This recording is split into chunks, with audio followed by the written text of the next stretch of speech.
Welcome to another episode of Puting Katotohanan, Puting Katotohanan, Puting Katotohanan.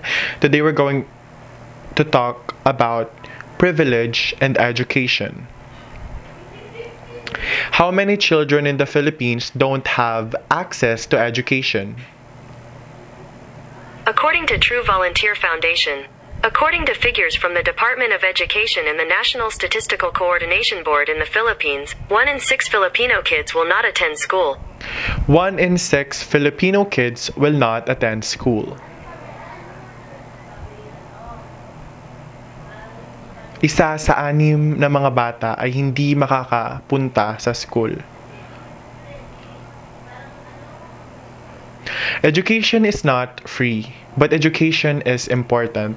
Our education right now is not the best, but the education we have now will give us privilege and access. What I'm trying to say here is that education is not free. Education is not accessed by all. Education is important. But still, we are educated, but we don't apply it. We were taught where to put our motherfucking trash, which is in the trash can, but still, educated people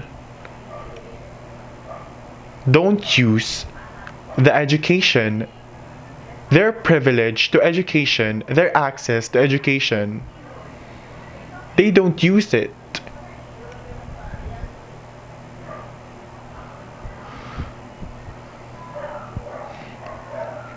How many people in the Philippines are illiterate? 6 million people. According to SIL Philippines, SIL International, according to the Department of Education, there are more than 1 million pre-literates in the country and more than 6 million people are deemed to be functionally illiterate. 6 million people out of 108 million people recorded last 2019. 6 million people, 6 million Filipinos are illiterate. Ibig sabihin nun, hindi sila maalam magbasa, hindi sila maalam magsulat, hindi sila maalam magbilang, mag-subtract, mag-add. And you can fucking do all of that. But still, you choose not to apply your education. We are taught about climate change. We are taught about global warming. We are taught about a lot of things.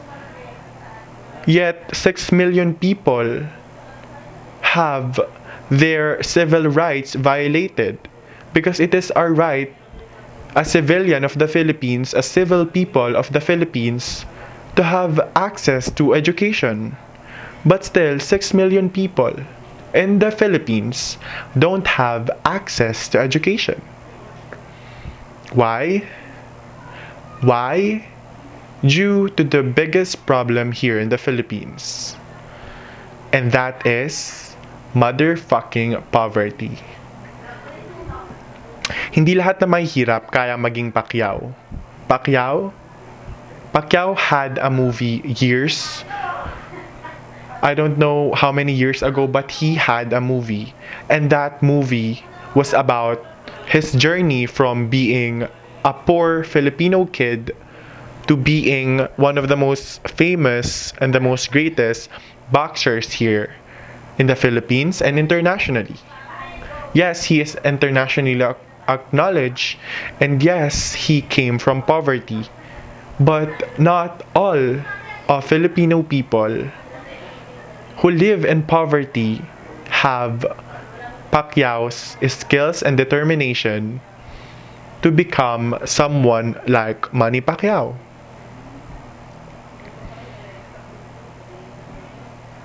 I'm not saying they don't have the talent. I'm not saying they don't have access to being acknowledged. They don't have access to be seen. They don't have access to be recognized. I'm sure that these 6 million people have talent. I'm sure that these 6 million people are as gifted as us. Pero ang pinagkaiba lang yan, we have access to education and they don't. We have knowledge and they don't. We have privilege and they don't. But still, we choose to not apply our knowledge. We choose to not use it. We choose to look like dumb bitches who are educated. But no, we are not really educated. Why?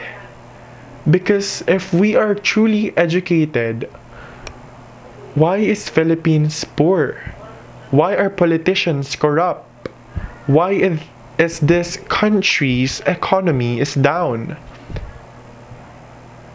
Why is the inflation rate is going up? Bakit maraming unemployed? Bakit maraming walang trabaho? Bakit may mga mahihirap na napipilitan magnakaw? May mga mahihirap na walang trabaho? May mga mahihirap na walang edukasyon? Bakit may mga kababaihan na nagsishift sa prostitution because they don't have any job? Bakit may mga kalalakihan na nagsishift din sa prostitution dahil wala silang mga job? Bakit may mga drug dealers? Bakit may mga drug sellers? Because they have no choice. This country is not producing the jobs that they're supposed to be producing. Imagine, you're a graduate of your chosen course.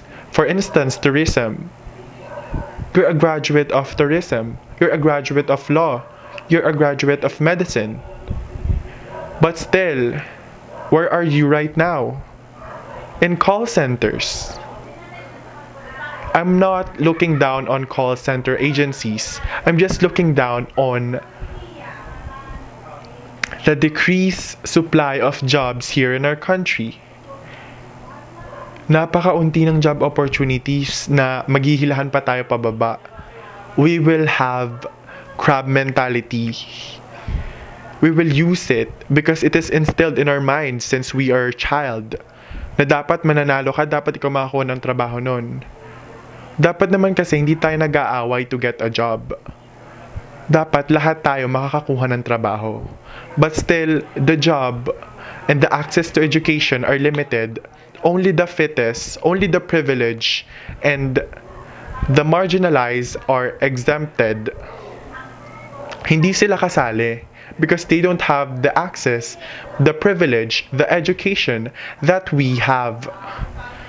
Yet, when we become successful, we don't help the poor. We don't care about them. We care about publicity stunts that will freshen off our image. Charity balls, this and that and this and those. But do they truly help the poor? Do they truly help the marginalized? And do politicians who have billions and even trillions of salary, monthly salary, create any laws that protects the poor, that gives the poor free education? We are looking down on the poor. And that is unacceptable. That is not right. We should be helping them. We should be building future for them. Family planning and sex education are not even taught to poor people, to poor families. Therefore, they will just overpopulate the country and they will just go on and have this mindset of many-year children, many-year chances of them getting a job. But the truth is, many-year children to feed, many-year sons and daughters to educate, in which poor families, poor people don't have. And who does have the money? Who does collect the taxes? Who does make laws? The government. We pay the taxes. The government is supposed to be distributing and allocating it in the right places. But still, are they doing their job? Are they making laws that matter? They don't even care or even talk about the poor. I started this video about education, about how they don't have have access to education. Therefore, they are not privileged enough to have an access to education. And the third one is, if you don't have access to education, the privilege to have education, we will not also have the access and privilege to get a job. And if you have had the opportunity or the privilege to get an education, but you have the ability to get a job, but you can't have a job because there are decreased job opportunities. So you have to go overseas. That is the life of the Filipinos. Kapag mahirap ka, hindi ka mag-aaral. It's either magnanakaw ka, or magiging matino kang tao and you will choose not to do harm on other people. But if you have no choice, you will either shift to prostitution, to holdapping, to kidnapping, to drug dealing. Because Duterte is not solving the right problems. He is solving the drug on wars by killing. And most of them are children, and most of them are poor because they had no choice. They were underprivileged. They were the marginalized. They were poor.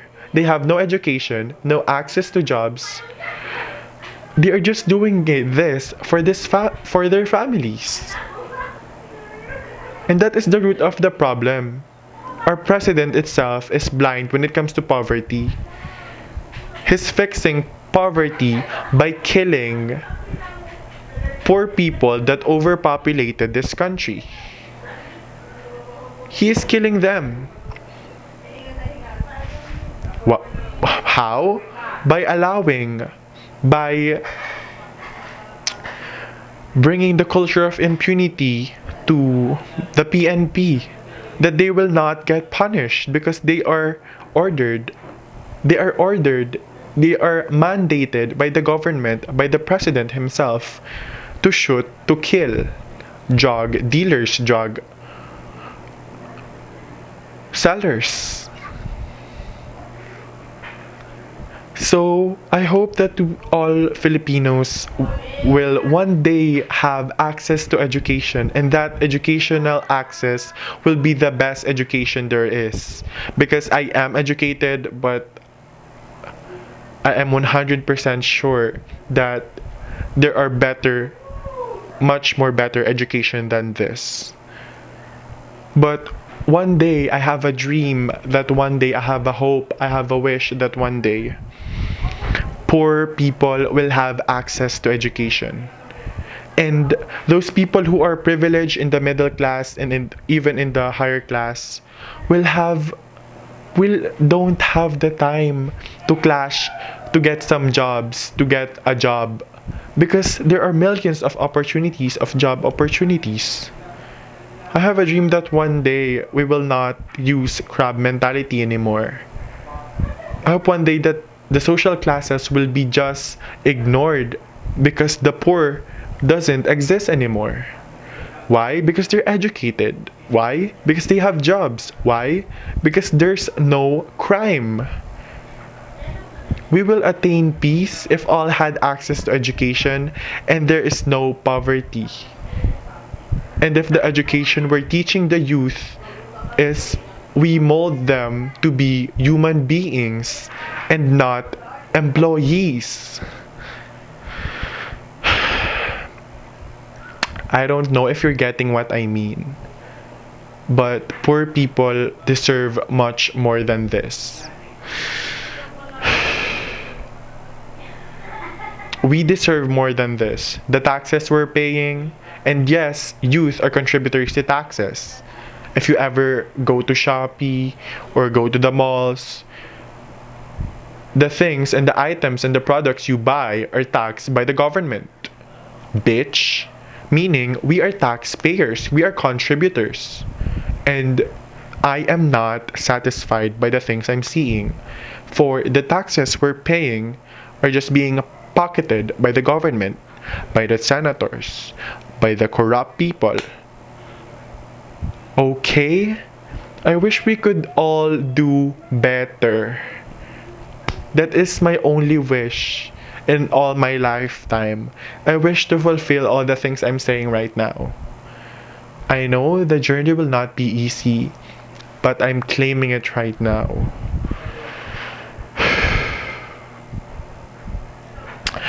God. I have God. Therefore, I can do anything. Bitch. Goodbye now. This is it for today's episode. I hope you learned a lot. And if you're related, comment down. I'm not that intimidating. I mean, I am, but also, I'm not. Okay? Goodbye. I love you.